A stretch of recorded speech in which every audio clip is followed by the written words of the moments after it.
Hey everyone, today we're cooking duck by using a spatchcock method. This comes from Fraser Valley Specialty Poultry, so let's give it a try and let's cook some duck. So the first thing we're gonna do here is get this thing clean. So it's been thawing for 2 days. You can see a big pool of blood in the bottom. So first step, take it to the sink, drain it out, and give it a good wash. Keep that water running, rinse the bird inside and out. Sometimes there'll be a little bit of ice and extra blood, so just get all that gunk out of there. Spatchcocking bird is basically cutting out the backbone, flipping it over, and pressing it down just so it's flat and cooks more evenly.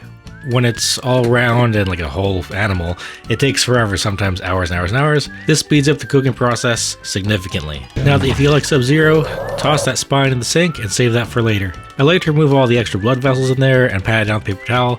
It just makes it feel cleaner and you get all nice and dry.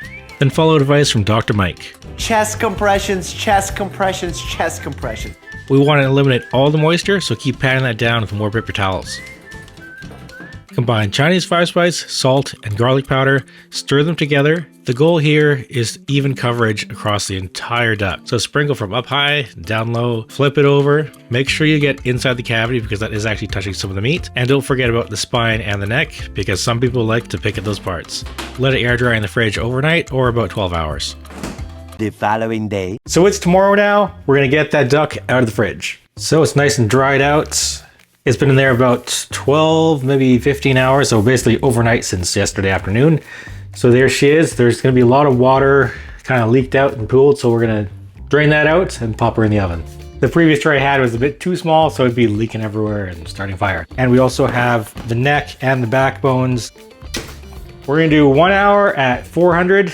And then we're gonna check on it. You can't just eat a duck by itself. Well, I would, but most people won't. We have some butternut squash. I had this previously frozen, just let it thaw out for a few hours with the strainer so all the water gets out. Couple ingredients, this one's super easy. A little bit of sesame oil. And some hoisin sauce. Just a good squeeze. Eyeball it. And we just wanna coat everything. And what we're gonna do is we're gonna pop this onto some parchment paper on a sheet pan, and then we'll make some rice. Here's a little tip for parchment paper. You can just crumple it in a ball and then put it on the tray. That way it fills out the corners better and it's nice and even. Spread out the squash on the tray and set it aside until we're ready to go. Let's take that duck out of the oven. We're past the first hour now, and we're just gonna baste that with its own juice. Look at that, nice and golden, nice and fatty. And we're gonna put that back in at 475 for another 8 minutes or so.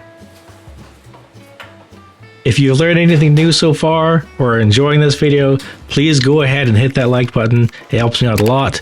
And subscribe to the channel. And did you know I'm also on TikTok?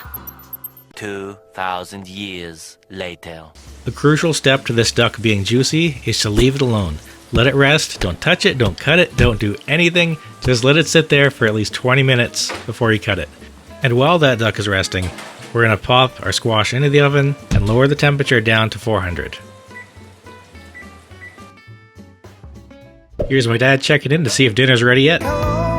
Comment hello if you think he looks like Lionel Richie. But one more thing, save all that duck fat, strain it into a little container, and you can save that to make duck fat potatoes. I made a video about that, check that out. Flip the squash and hit it with a bit more hoisin, and then back in for another 10. All right, check this out. So there's our duck, nice and crispy. We did about an hour at 400, and then at 475, another 8 minutes or so, just crisp it up. By professional chef standards, it's technically overcooked internally. It got to about like 170, 180, kind of fluctuating. So we're gonna find out. Let's flip this over, take a look at the underside. Not as pretty underneath. Splitting down the center a bit first, cutting along the breastbone, that should come out. Easier to work with when it's just half. So we have the wing. I like to split it. Open that right up. And the drummette's pretty much the same size as the leg. There it is. Okay, there we go. Oh, this was incredible. So here's her leg and her thigh. Look at that. Came off nice and clean. I always like this piece up by the neck, big fat piece. Don't waste that, that's good stuff. Here's a nice balance of fat and a little bit of meat. I think this can be the chef's taster right here. Okay.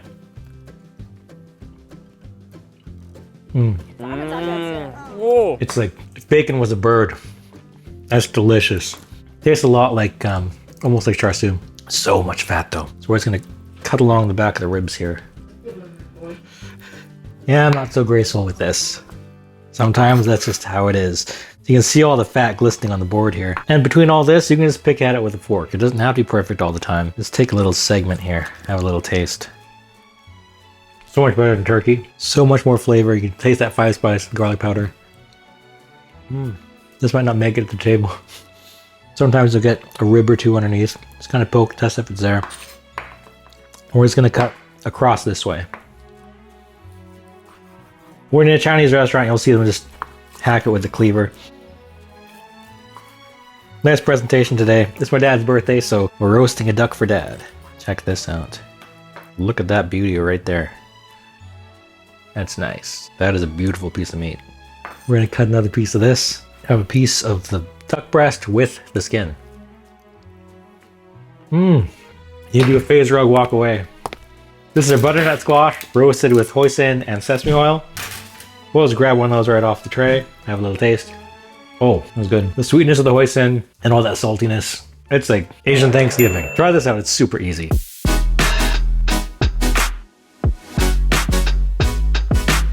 So there you have it. A beautiful spatchcock duck, 5-spice garlic powder, nice side of butternut squash on top of a bed of jasmine rice. So if you like this recipe, please like the video. It helps me a lot. Have a taste. We'll see you next time.